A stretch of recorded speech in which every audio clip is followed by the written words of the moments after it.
ನೀವು ಪ್ರೆಗ್ನೆನ್ಸಿಗೆ ಟ್ರೈ ಮಾಡ್ತಾ ಇದ್ದಾರೆ, ಪೀರಿಯಡ್ ಮಿಸ್ ಆಗೋ ಮಟ್ಟ ವೇಟ್ ಮಾಡಬೇಡ್ರಿ.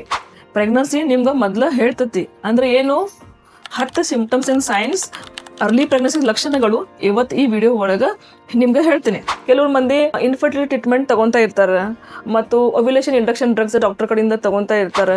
ಅವ್ರಿಗೆ ಕುತೂಹಲ ಇರ್ತತಿ, ನಾವು ಈ ತಿಂಗಳ ಒಳಗೆ ಪ್ರೆಗ್ನೆಂಟ್ ಆಗೇನಿ ಅವ್ರು ಇಲ್ವಾ. ಮತ್ತು ಫಸ್ಟ್ ಟೈಮ್ ಯಾರು ಪ್ರೆಗ್ನೆನ್ಸಿ ಆಗ್ತಾರ ಅವ್ರಿಗೆ ಕುತೂಹಲ ಇರ್ತತಿ, ನಮ್ಮ ಶರೀರ ಒಳಗೆ ಏನೇನು ಚೇಂಜಸ್ ಆಕತಿ.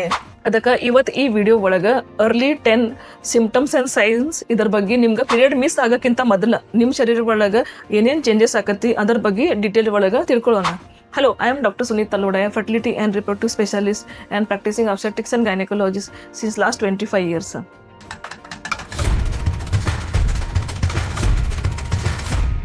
ಪೀರಿಯಡ್ ಮಿಸ್ ಆಗೋಕ್ಕಿಂತ ಮೊದಲು ನಿಮ್ಗೆ ಹೆಂಗೆ ಗೊತ್ತಾಗ್ತೈತಿ ನೀವು ಪ್ರೆಗ್ನೆಂಟ್ ಇರ್ಬೋದು, ಅದ್ರ ಪ್ರಕಾರ ನೀವು ಕೇರ್ ಮಾಡ್ಬೋದು. ಇದು ನಮ್ಗೆ ಯಾಕೆ ಗೊತ್ತಾಗ್ಬೇಕ್ರಿ? ನಾವು ಪೀರಿಯಡ್ ಮಿಸ್ ಆಗೋಕ್ಕಿಂತ ಮೊದಲು ನಾವು ಪ್ರೆಗ್ನೆಂಟ್ ಅದನ್ನಿ, ಇದು ನಿಮ್ಗೆ ಮೊದಲು ಗೊತ್ತಾದ್ರೆ ಅದ್ರ ಪ್ರಕಾರ ನೀವು ಕೇರ್ ಮಾಡ್ಬೋದು. ಸಪೋಸ್ ನೀವು ಟ್ರಾವೆಲಿಂಗ್ ಅವಾಯ್ಡ್ ಮಾಡ್ಬೋದು, ನಿಮ್ಗೆ ಬೇರೆ ಏನು ಹಂಗೆ ಸೆಕ್ಷುವಲ್ ಆಕ್ಟಿವಿಟಿ ಅವಾಯ್ಡ್ ಮಾಡ್ಬೋದು. ಅದರಿಂದ ನಿಮ್ಗೆ ಅಬೋರ್ಷನ್ ಆಗೋಕ್ಕೆ ಚಾನ್ಸ್ ಕಡಿಮೆ ಆಗ್ಬೋದು. ಅದಕ್ಕೆ ಇದು ಅರ್ಲಿ ಸಿಂಪ್ಟಮ್ಸ್ ಆ್ಯಂಡ್ ಸೈನ್ಸ್ ನಿಮ್ಗೆ ಗೊತ್ತಾದ್ರೆ ಇದು ಭಾಳ ಒಳ್ಳೆಯದು. ಅದಕ್ಕೆ first symptom is implantation pain or bleeding. Implantation ಅಂದ್ರೆ ಏನು? ಓವ್ಯುಲೇಷನ್ ಆದಮೇಲೆ 6 ದಿವಸದಿಂದ 10 ದಿವಸ ಆದಮೇಲೆ ಇದು ಫರ್ಟಿಲೈಸ್ಡ್ ಓವಮ್ ಅಂದ್ರೆ ಎಂಬ್ರಿಯೋ ಗರ್ಭಚೀಲ ಒಳಗೆ ಬಂದು ಕುಂದಿರ್ತತಿ. ಇದು ಎಂಬ್ರಿಯೋ ಗರ್ಭಚೀಲ ಒಳಗೆ ಎಂಡೋಮೆಟ್ರಿಯಮ್ಗೆ ಪ್ರಿಕ್ ಮಾಡಿ ಒಳಗೆ ಹೋಗತಿ. ಆ ಟೈಮ್ಗೆ ನಿಮ್ಗೆ ಸ್ವಲ್ಪ ಮೈಲ್ಡ್ ಕ್ರ್ಯಾಂಪ್, ಹೊಟ್ಟೆ ಒಳಗೆ ತೊಳಗೆ ಭಾಗ ಸ್ವಲ್ಪ ನೋವು, ಸ್ವಲ್ಪ ಸ್ಪಾಟಿಂಗ್ ಆಗ್ಬೋದು. ಇದು ಸ್ವಲ್ಪ ಸ್ಪಾಟಿಂಗ್ ಇರ್ತೈತಿ. ಇದು ಬ್ಲೀಡಿಂಗ್ ಅಂದ್ರೆ ಸ್ವಲ್ಪ ಪಿಂಕಿಶ್ ಕಲರ್, ಬ್ರೌನಿಶ್ ಕಲರ್ದು ಭಾಳ ಲೈಟ್ ಬ್ಲೀಡಿಂಗ್ ಇರ್ತೈತಿ. 1-2-3 ಹನಿ ಅಷ್ಟು ಆಗ್ಬೋದು.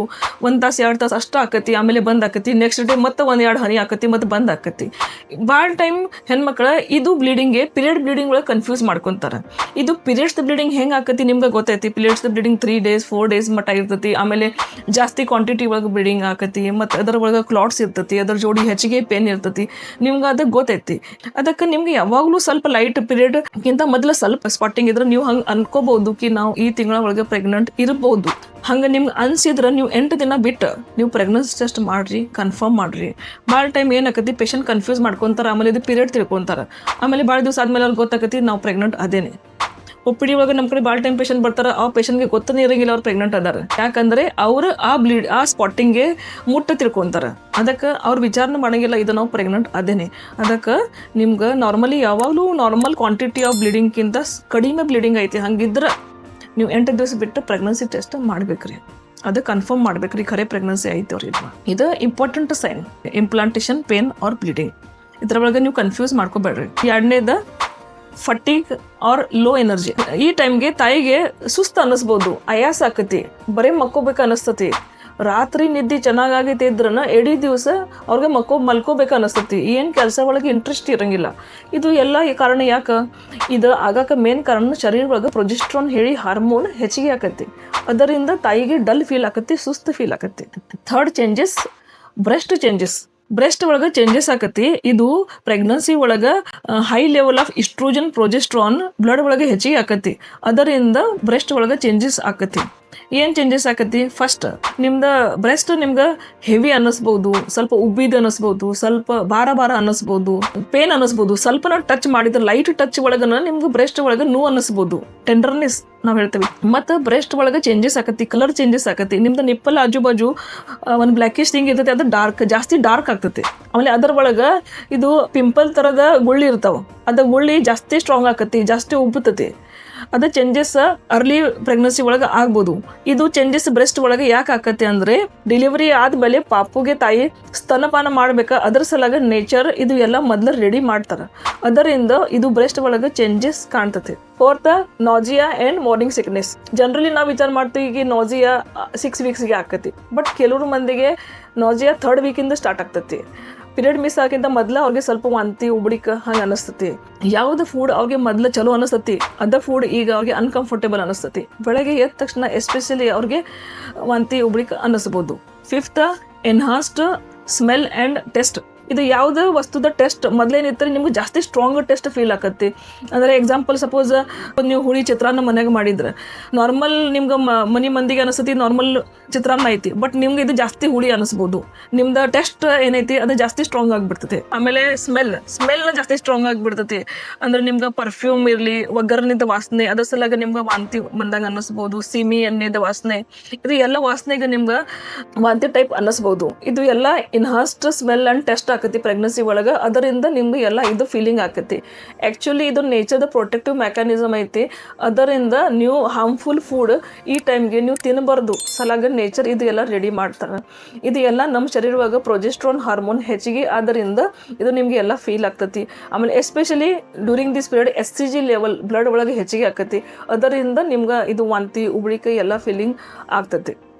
Next symptom mood changes and emotional changes. ತಾಯಿಗೆ ಮೊಮ್ಮಕ್ಕಳೇ ಮೂಡ್ ಚೇಂಜ್ ಆಗ್ತತಿ. ಮೊಮ್ಮಕ್ಕಳೇ ಅಳಕ್ಕೆ ಶುರು ಮಾಡಿಬಿಡ್ತಾರೆ, ಮೊಮ್ಮಕ್ಕಳೇ ಸಿಟ್ಟು ಬರ್ತತಿ, ಹಂಗೆ ಸಡನ್ಲಿ ದುಃಖಿ ಆಗ್ತಾರೆ, ಹಾಗೆಲ್ಲ ಚೇಂಜಸ್ ಆಗ್ಬೋದು. ಇದು ನಮ್ಮ ಶರೀರ ಒಳಗೆ ಹಾರ್ಮೋನ್ಸ್ ಲೆವೆಲ್ ಹೆಚ್ಚು ಕಡಿಮೆ ಆಕತಿ. ಅದರಿಂದ ತಾಯಿಗೆ ಇದು ಎಲ್ಲ ಚೇಂಜಸ್ ಆಕತಿ. ನಮ್ದು ಬ್ರೈನ್ ಆ ಹಾರ್ಮೋನ್ಸ್ ಎಲ್ಲ ಓವರ್ ರಿಯಾಕ್ಟ್ ಮಾಡ್ತತಿ ಈ ಟೈಮ್ಗೆ. ಅದರಿಂದ ಇದು ಇಮೋಷ್ನಲ್ ಮತ್ತು ಮೂಡ್ ಸ್ವಿಂಗ್ಸ್ ಆಗ್ಬೋದು. ಮತ್ತು ನೆಕ್ಸ್ಟ್ ಲೋವರ್ ಅಬ್ಡಮಿನಲ್ ಪೇನ್. ತಾಯಿಗೆ ತಳಗಿಂದ ಭಾಗಕ್ಕೆ ಸ್ವಲ್ಪ ಹೊಟ್ಟೆ ನೋವು, ಕ್ರ್ಯಾಂಪ್ಸ್ ಟೈಪ್ ಅನ್ನಿಸ್ಬೋದು. ಮತ್ತು ಅದರ ಜೋಡಿ ಸೊಂಟ ನೋವು, ಲೋ ಬ್ಯಾಕ್ ಏಕ್ ಅನ್ನಿಸ್ಬೋದು. ಇದು ಯಾಕೆ ಆಕತಿ ಅಂದರೆ ಈ ಟೈಮ್ಗೆ ಪಾಪು ಗರ್ಭಚೀಲ ಒಳಗೆ ಬೆಳವಣಿಗೆ ಆಕತಿ. ಅದರ ಜೋಡಿ ಹೊರಗೆ ಗರ್ಭಕೋಶನ ದೊಡ್ಡ ಹಾಕನ್ನು ಹೋಗತಿ. ಆ ಗರ್ಭಕೋಶ ಬಾಜುಗೆ ಲಿಗಾಮೆಂಟ್ಸ್ ಇರ್ತೈತಿ. ಅದು ಲಿಗಾಮೆಂಟ್ಸ್ಗೆ ಸ್ಟ್ರೆಚ್ ಆಕತಿ. ಅದರಿಂದ ತಾಯಿಗೆ ಹೊಟ್ಟೆ ನೋವು ಮತ್ತು ಸೊಂಟ ನೋವು ಸ್ವಲ್ಪ ಫೀಲ್ ಆಗ್ಬೋದು. ಇನ್ಕ್ರೀಸ್ ಫ್ರೀಕ್ವೆನ್ಸಿ ಆಫ್ ಮೆಕ್ಚುರೇಷನ್ ಅಂದ್ರೆ ಅವ್ರಿಗೆ ಹಗಲೆಲ್ಲ ಯೂರಿನ್ ಪಾಸ್ ಮಾಡೋಕೆ ಹೋಗ್ಬೇಕ್ರಿ, ಹಂಗೆ ಫೀಲಿಂಗ್ ಆಗ್ಬೋದು. ಇದು ಫೀಲಿಂಗ್ ಕಿಡ್ನಿಗೆ ಬ್ಲಡ್ ಸಪ್ಲೈ ಹೆಚ್ಚಿಗೆ ಆಕತಿ. ಅದರಿಂದ ಇವ್ರಿಗೆ ಹಗಲೆಲ್ಲ ಯೂರಿನ್ ಪಾಸ್ ಮಾಡ್ಬೇಕಾ ಹಂಗೆ ಫೀಲಿಂಗ್ ತಾಯಿಗೆ ಅನ್ನಿಸ್ಬೋದು. ಮತ್ತು ಬ್ಲೋಟಿಂಗ್, ಗ್ಯಾಸ್, ಇಂಡೈಜೆಷನ್ ಇದು ಫೀಲಿಂಗ್ ಆಗ್ಬೋದು. ಅಂದ್ರೆ ಪ್ರೆಗ್ನೆನ್ಸಿ ಒಳಗೆ ಈಸ್ಟ್ರೋಜನ್ ಪ್ರೊಜೆಸ್ಟ್ರಾನ್ ಹಾರ್ಮೋನ್ ಹೆಚ್ಚಿಗೆ ಆಕತಿ. ಅದರಿಂದ ಇಂಟೆಸ್ಟೈನಲ್ ಮಸಲ್ಸ್ ರಿಲ್ಯಾಕ್ಸ್ ಆಕತಿ. ಇದರಿಂದ ತಾಯಿಗೆ ಹೊಟ್ಟೆ ಉಬಾರ್, ಗ್ಯಾಸ್ ಪ್ರಾಬ್ಲಮ್, ಹೊಟ್ಟೆಗೆ ಪಚನ ಸರಿ ಆಗಂಗಿಲ್ಲ, ಹಂಗೆ ಫೀಲಿಂಗ್ ಆಗ್ಬೋದು. ಇದು ಎಲ್ಲ ಪ್ರೆಗ್ನೆನ್ಸಿ ಒಳಗೆ ಮಾಮೂಲಿ ಚೇಂಜಸ್ ಹಾರ್ಮೋನ್ಸ್ ಎಲ್ಲ ಆಕತಿ. ಅದರ ಜೋಡಿ ತಾಯಿಗೆ ಕಾನ್ಸ್ಟಿಪೇಷನ್, ಮಲಬದ್ಧತೆ ಅನ್ನಿಸ್ಬೋದು. ಇದರ ಸಲಾಗ ತಾಯಿ 3 to 4 ಲೀಟರ್ ನೀರು ಕುಡಿಬೇಕ್ರಿ. ಅದರ ಜೋಡಿ ತರಕಾರಿ, ಹಣ್ಣು, ಸೊಪ್ಪು ಪದಾರ್ಥ ಹೆಚ್ಚಿಗೆ ತಿನ್ಬೇಕು. ಅದರಿಂದ ಇದು ಕಾನ್ಸ್ಟಿಪೇಷನ್ ಪ್ರಾಬ್ಲಮ್ ಸಾಲ್ವ್ ಮಾಡ್ಬೋದು. 10th sign changes in the cervical mucus ಒಳಗೆ ವೈಟ್ ಡಿಸ್ಚಾರ್ಜ್ ಹೆಚ್ಚಿಗೆ ಆಕತಿ. ಆಮೇಲೆ ಇದು ಡಿಸ್ಚಾರ್ಜ್ ಏನೈತಿ ಅದು ಸ್ವಲ್ಪ ಸ್ಟಿಕ್ಕಿ ಕ್ರೀಮಿ ಆಕತಿ. ಅದರಿಂದ ನೀವು ಪ್ರೆಗ್ನೆನ್ಸಿ ಆಗಿರ್ಬೋದು ಹಂಗೆ ತಿಳ್ಕೊಬೋದು. ಇದು ಎಲ್ಲ ಏನು ನಾವು 10 ಪ್ರೆಗ್ನೆನ್ಸಿದ ಸಿಂಪ್ಟಮ್ಸ್ ಆ್ಯಂಡ್ ಸೈನ್ಸ್ ಲಕ್ಷಣಗಳು ಏನು ಹೇಳಿದ್ದೀನಿ, ಅದು ಸಿಂಪ್ಟಮ್ಸ್ ಎಲ್ಲರಿಗೂ ಇರ್ತತಿ ಹಂಗಿಲ್ಲ. Everybody's different, everybody's body is unique. ಅದಕ್ಕೆ ಕೆಲವ್ರ ಮಂದಿಗೆ ಇದ್ರಾಗ ಕೆಲವ್ರು ಸಿಂಪ್ಟಮ್ಸ್ ಲಕ್ಷಣಗಳು ಇರ್ಬೋದು, ಕೆಲವ್ರ ಮಂದಿಗೆ ಒಂದೇ ಲಕ್ಷಣಗಳು ಇರಂಗಿಲ್ಲ. ಪ್ರೆಗ್ನೆಂಟ್ ಇದ್ರನ ಅವ್ರಿಗೆ ಒಂದೇ ಲಕ್ಷಣಗಳು ಇರಂಗಿಲ್ಲ, ಹಂಗನೇ ಇರ್ಬೋದು. ಅದಕ್ಕೆ ಎಲ್ಲರಿಗೂ ಸಿಂಪ್ಟಮ್ಸ್ ಇರ್ತತಿ, ಹಂಗೇನು ಕನ್ಫರ್ಮ್ ಇಲ್ಲ. ಈಗ ನೀವು ಪ್ರೆಗ್ನೆನ್ಸಿ ಟೆಸ್ಟ್ ಯಾವಾಗ ಮಾಡ್ಬೇಕ್ರಿ ಅದನ್ನ ನೋಡೋಣ. ನಿಮ್ಗೆ ಅರ್ಲಿ ಗೊತ್ತಾಗದೇ ಇದ್ರೆ ನೀವು ಓವ್ಯುಲೇಷನ್ ಆದ್ಮೇಲೆ 10 ದಿವಸ ಬಿಟ್ಟು ನೀವು ಪ್ರೆಗ್ನೆನ್ಸಿ ಟೆಸ್ಟ್ ಮಾಡ್ಬೋದು. ಬಟ್ ಅಕ್ಯುರೇಟ್ ಟೆಸ್ಟ್ ನೀವು ಮಾಡೋದಿದ್ರೆ ನೀವು ಪೀರಿಯಡ್ ಮಿಸ್ ಆದ್ಮೇಲೆ ನೀವು ಪ್ರೆಗ್ನೆನ್ಸಿ ಟೆಸ್ಟ್ ಮಾಡಿದ್ರೆ ನಿಮ್ಗೆ ಪಕ್ಕಾ ಗೊತ್ತಾಗತ್ತೆ ನೀವು ಪ್ರೆಗ್ನೆಂಟ್ ಆದಾರ ಅವ್ರ ಇಲ್ವಾ. ಇನ್ನು ನಿಮ್ಗೆ ಅರ್ಲಿ ಪ್ರೆಗ್ನೆನ್ಸಿ ಗೊತ್ತಾಗದಿದ್ರೆ ನೀವು ಬ್ಲಡ್ ಒಳಗೆ ಬೀಟಾ SCG ಹೇಳಿ ಬ್ಲಡ್ ಟೆಸ್ಟ್ ಮಾಡ್ಬೋದು. ಅದರಿಂದ ನಮ್ಗೆ ಅರ್ಲಿ ಪ್ರೆಗ್ನೆನ್ಸಿ ಗೊತ್ತಾಗ್ಬೋದು. ಈ ವಿಡಿಯೋ ಒಳಗೆ ನಾವ್ ಏನೇನ್ ಲಕ್ಷಣಗಳು ಹೇಳಿದೇನಿ ಅದರ ಒಳಗೆ ನಿಮ್ಗೆ ಯಾವ ಲಕ್ಷಣಗಳು ಇದ್ರ ನಮ್ಗೆ ನೀವು ತಿಳಿಸ್ರಿ. ಮತ್ತು ನಿಮ್ದು ಸ್ಪಾಟಿಂಗ್ ಪೀರಿಯಡ್ ಹೆಂಗಿತ್ತು ನಮ್ಗೆ ನಿಮ್ದು ಅನುಭವ ಹೇಳ್ರಿ. ಮತ್ತು ನೀವು ಪ್ರೆಗ್ನೆನ್ಸಿ ಟೆಸ್ಟ್ ಯಾವಾಗ ಮಾಡಿದ್ರಿ ನಮ್ಗೆ ಇದು ಎಲ್ಲ ನೀವು ಕಮೆಂಟ್ ಸೆಕ್ಷನ್ ಒಳಗೆ ತಿಳಿಸ್ರಿ. ನೆಕ್ಸ್ಟ್ ನಾವ್ ಯಾವ ಟಾಪಿಕ್ ಮೇಲೆ ವಿಡಿಯೋ ಮಾಡ್ಬೇಕ್ರಿ ನೀವು ನಮ್ಗೆ ಕಮೆಂಟ್ ಸೆಕ್ಷನ್ ಒಳಗೆ ಹೇಳ್ರಿ. ಇದು ಇನ್ಫಾರ್ಮೇಶನ್ ನಿಮ್ಗೆ ಯೂಸ್ಫುಲ್ ಆಗೈತೆ ಹಂಗೆ ನಾವು ತಿಳ್ಕೊಂತೇನೆ. ನೆಕ್ಸ್ಟ್ ವಿಡಿಯೋ ಒಳಗೆ ಇದಕ್ಕಿಂತ ಹೆಚ್ಚಾಗಿ ಇನ್ಫಾರ್ಮೇಶನ್ ನಾವು ನಿಮ್ಗೆ ಕೊಡಕ್ಕೆ ಪ್ರಯತ್ನ ಮಾಡ್ತೀವಿ. ಇದೇ ಪ್ರಕಾರ ನಾವು ಪ್ರೆಗ್ನೆನ್ಸಿ, ಡೆಲಿವರಿ, ಇನ್ಫರ್ಟಿಲಿಟಿ ಮತ್ತು gynaec related videos regularly upload ಮಾಡ್ತೀವಿ. ನೀವು ನೋಡ್ತಾ ಇರ್ರಿ. ನಿಮ್ಗೆ ಚಲೋ ಅನ್ಸಿದ್ರೆ ಲೈಕ್, ಶೇರ್, ಸಬ್ಸ್ಕ್ರೈಬ್ ಮಾಡ್ರಿ. Thank you.